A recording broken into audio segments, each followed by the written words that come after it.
what I suggest, if you're trying to do a new Airbnb, do not skimp on the accessories like the counter. Make sure you have a nice counter, a nice bed.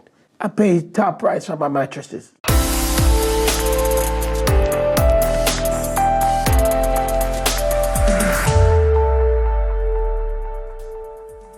Airbnb is a popular way to make some extra money these days, but you can also have an entire Airbnb business where you're renting out multiple properties at the same time. What goes into that? And if you want to start, how do you get into this business?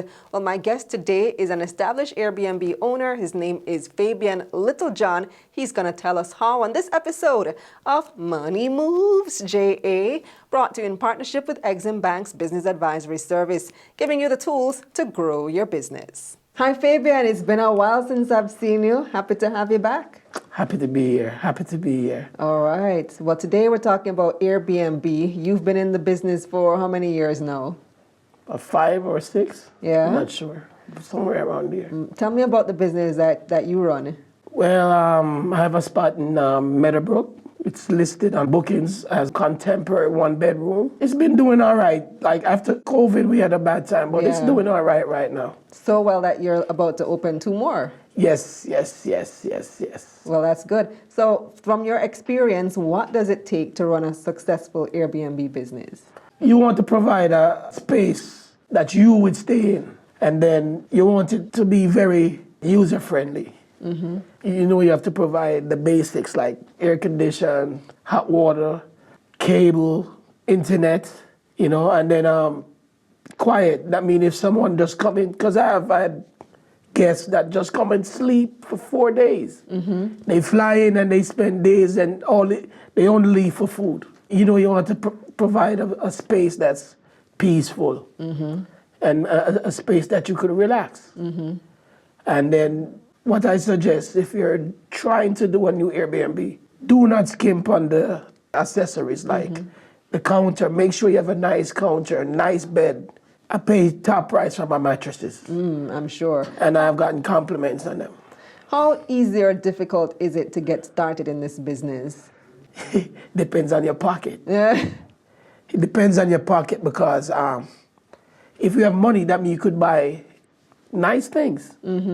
Things are very expensive now, so nice things is kind of up there. From your tiling, the type of tiles you put on the floor to instead of using a shower curtain, I use shower enclosures, glass enclosures, to the style of your shower head. You know, I have the rain shower heads, you know. Everything, all the aesthetics gotta be nice because people are visual. What they see is what they expect, and that's what they're looking for, something like, I do what I like. Right. Well, one of the good things is that EXIM Bank actually gives loans to tourism sector. Airbnb is tourism sector, so that's one place that you can look if you're interested in getting into this business.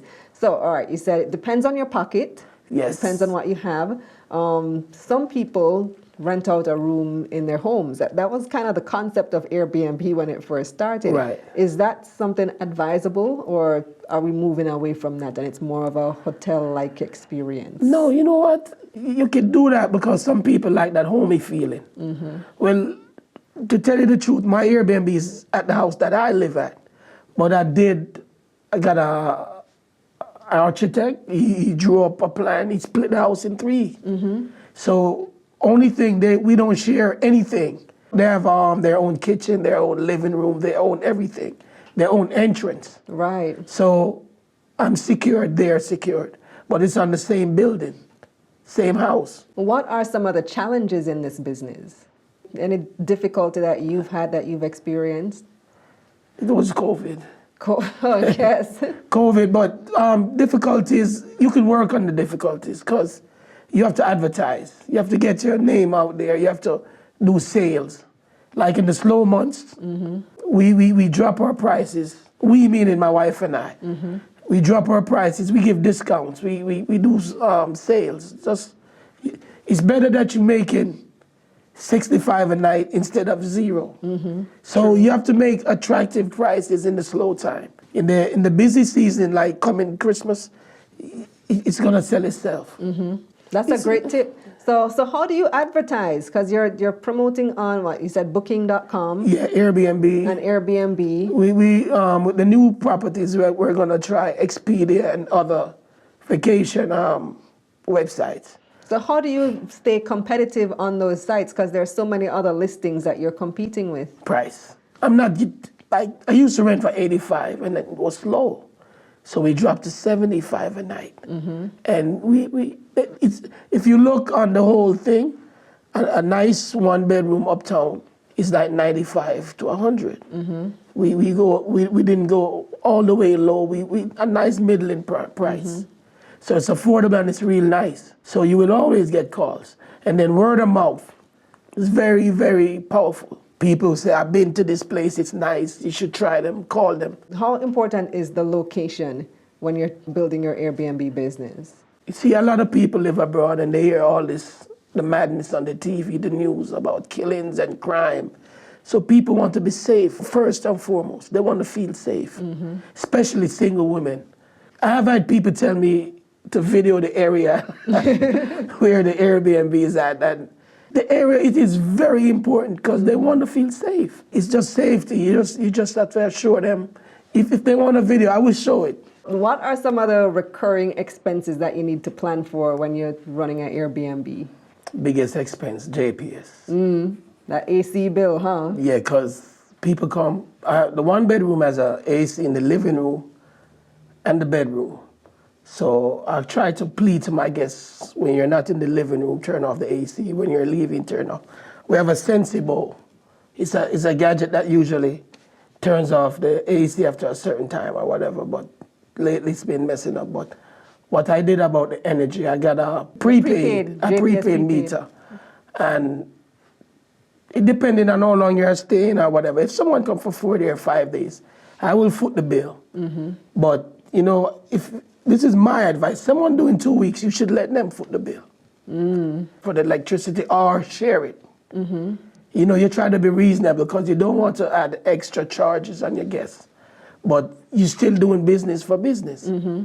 There's no way you could give them a bottom line price and not let them pay some of the bill. So that's one challenge me and my wife we have been trying to sort out, because if people are going to pay too much money, they're not going to come. Because it's safety, comfort, security, and price point. So how do you do that though? Because I've never seen that in a booking that you have to pay for your own electricity. How do you put that into the contract? People, how do you let them know? You put it on the bookings that 75 a night plus fees and this and that. Fees, okay. Yes, okay. you could put it as fees. So we call it electricity fee? It's a fee, but if I buy a 5,000 voucher, it usually lasts for 5 days. It doesn't anymore, so it's going 4 days. But if someone come in for 4 days, I would foot that. The stove I provide is an electric stove. It's a glass top. So if they're cooking and doing all of that, plus the electricity, JPS might become your boss. And you're in the business of making money, so you have to find a way to balance it. And you could talk to people and explain to them, because people are not unreasonable all the time. So you try to explain. Matter of fact, that's the biggest challenge, the electricity. I can imagine, especially right now where electricity price just gone up. So what I try to do to monitor it is that prepaid. Yeah. And do you maintain the property yourself? Well, it's part of your home, so it's not that difficult. Or No, it's not. Or do you hire out somebody to? I have someone that do the yard, the garden. I have a gardener, and I have someone that cleans for me. She's very good. She's a blessing. She cleans. She's very good. I never heard any complaints about the cleaning. So we have a cleaner and a gardener. It's not hard. And how often do you have to replace things like sheet and pillow and even mattress and stuff? No, with the mattress, make sure you have a mattress cover. If your mattress is 80 grand or more, you can't change that every 2-3 years. So you make sure you get a good mattress cover. Get a couple so you could wash one. They take days to dry, even with the spinning from the washing machine. So you get a couple of mattress covers and you rotate. Pillows is not that expensive. You can get a pair of pillow at Price Mart for like 3 grand, 3 to 4 grand. So it's not that expensive. So it's not a big worry. As I say, the biggest worry is JPS. The light bill, yeah. Yes. Well, thank you so much, Fabian. How can people reach you? Call my number. My phone number, 876-593-7008. And book that luxury space in Meadowbrook. Yes, yes. So you don't want to hear about my new place? And the new place, yeah, tell me about it, man. All right, on the same property, we have in a 2-bedroom, 1.5 bathroom. We have that space, and we got a new place over there in Portmore, Bayfront Apartments, on the 6th floor, Ocean View. It has a pool, concierge. The gym is not complete as yet, but it's very nice. It's like a resort, and when you're on the property, it's like you're not in Portmore. But it's very nice. Security is top notch. Thanks again, Fabian. All the best. All right, thank you very much. Here's a recap of Fabian's key points. Getting started in the Airbnb business is not as hard as most people think. Design your Airbnb space with your own comfort in mind. Incorporate items you would like if you were staying at an Airbnb. Don't skimp on the accessories. Make sure you factor in additional expenses such as electricity into your listing price. That's it for this episode of Money Moves JA, brought to you in partnership with EXIM Bank's Business Advisory Service, giving you the tools to grow your business. I'm Kalilah Reynolds. You can visit my website, KalilahReynolds.com, for a full summary of this episode, and visit EXIMBankJA.com. See you next time.